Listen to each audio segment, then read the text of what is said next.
Have you ever been called ugly? Have you ever been called fat? Has anyone ever made you feel insecure about yourself? Like you were one of the lowest creatures on earth and like you would never amount to anything? I am almost certain that every person that is in this audience has experienced bullying at least once in their life. It is really not a pleasant feeling. It makes a person feel embarrassed, insulted, and uncomfortable with themselves. Cyberbullying has the power to destroy lives mentally and physically. Today, I will inform you of how cyberbullying is a negative aspect and how it affects the homosexual community, which is by causing psychological and emotional distress. It can sometimes lead to suicide. It can lead to feelings of isolation, and it can also lead to problems with education. Being that I am a part of the homosexual community, I can speak from experience and say that it is definitely not an easy lifestyle to live. This lifestyle takes a lot of self-motivation, strength, and perseverance to get through. You have to deal with twice the judgment of society, religious beliefs, and self-esteem issues, just to name a few.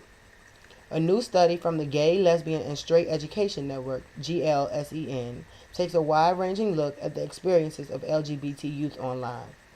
The study found that LGBT youth experience high levels of bullying and harassment online at much higher rates than their non-LGBT peers.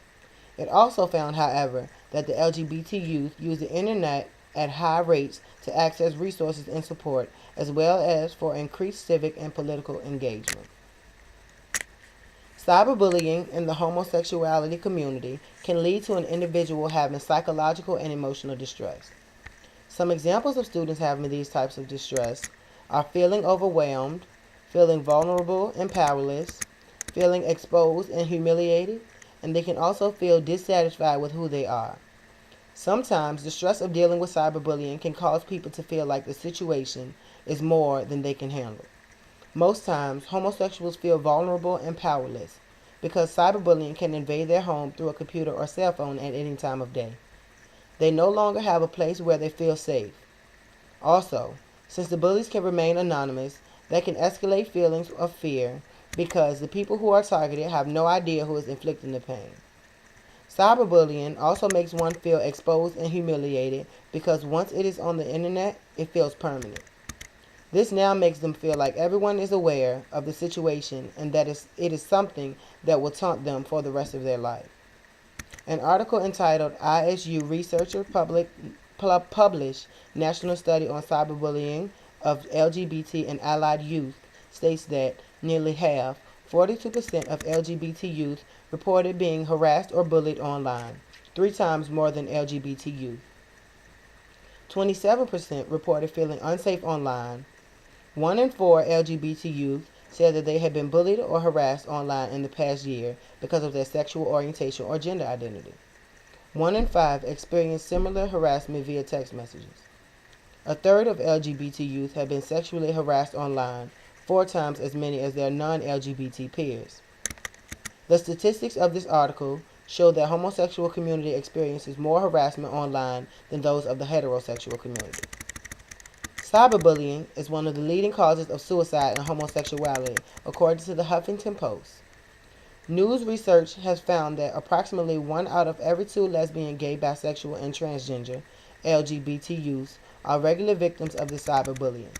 It is thought that such cyberbullying causes psychological and emotional distress to victims, producing thoughts of suicide in some who are repeatedly victimized. In the article entitled Bullying, Cyberbullying, and Sexual Orientation, another research reported that at the American Academy of Pediatrics, AAP, National Conference and Exhibition shows that cyberbullying is rarely the sole factor in teen suicides. The team searched for reports of youth suicides where cyberbullying was a reported factor, logging information about demographics and the event itself through online news, media, and social networks. The team identified 41 suicide cases from the U.S., Canada, the U.K., and Australia, including 24 female and 17 male from the ages 14 to 17, and they found 24% of teens were the victims of homophobic bullying, including the 12% of teens identified as homosexual and other 12% of teens identified as heterosexual. Suicides most frequently occurred in September and January, but the authors warn these higher rates may have occurred by chance. The incidence of suicide cases increased over time, with 56% occurring from 2003 to 2010, compared to 44% from January 2011 through April 2012. This research shows that cyberbullying really affects the numbers of suicides in a negative way. Most homosexuals that commit suicide encounter problems of feeling isolated. Cyberbullying often leads to teens being excluded at school, which is particularly painful for teens because friends are crucial at this age. When kids have no friends, this can also lead to more bullying. Additionally, when cyberbullying occurs, most people will recommend shutting off the computer and turning off cell phones. But for teens, this often means cutting off communication with their world. Their phones and computers are one of the most important ways they communicate with each other. If that option for communication is removed, they can feel secluded and cut off from the world. These feelings of isolation may also lead into teens feeling in the education area like they are not a part of it. Cyberbullying is also a very big influence on problems with education, such as dropouts. According to the article entitled Cyberbullying, Rarely Sole Factor in Teen Suicides, 22% of GLBTQ students had skipped school in the last month for safety concerns and are 3 times more likely to drop out of school. Now ask yourself, if you were constantly getting tormented every day you went to school for your sexuality, how would it make you feel? Wouldn't you feel like there was no way for you to obtain success because your sexual orientation will always aid the process? GLBTQ students are also at risk for not getting the support they need when they are being bullied due to their perceptions that adults at school may have intolerant attitudes or may not provide confidential help in which to deal with their situation. An article entitled Gay Teen Suicide Sparks Debate Over Cyberbullying followed the suicides of Tyler Clementi, a gay 18-year-old student at Rutgers University. The commentators were calling for stricter guidelines and policies regarding cyberbullying. Clementi tragically jumped off a bridge after his college roommate uploaded a video of him having sexual relations with the man. The footage was recorded from the roommate's webcam, unbeknownst to Clementi. Are schools failing students by not seriously addressing issues of cyberbullying and online etiquette? The article goes on to state that maybe we are where we are because we've had no teachers. No one has instructed us how to use the internet. We've learned on our own, pointing and clicking, blogging and tweeting. There are no rules of the cyber road. In a lawless Facebook, Twitter chat room, culture with scan etiquette and 24/7 saturation, it can be hard to know where to draw the line.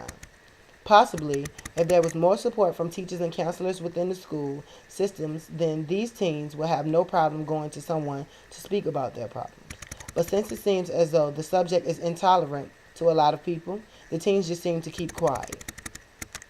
Although cyberbullying may be a very big problem, it is not unstoppable. With the proper discipline, material, and actions, it can be removed. If there was a more serious discipline for cyberbullying in our society, then we could reduce some of the suicides that are being caused by this disaster. More problems in school systems to help make homosexuality a more comfortable subject, the same as heterosexuality, could be to start programs and make more tutoring sessions. We as a nation have to take action and start somewhere. I would like to end this speech by saying, sticks and stones may break your bones, and words do sometimes hurt. Thank you.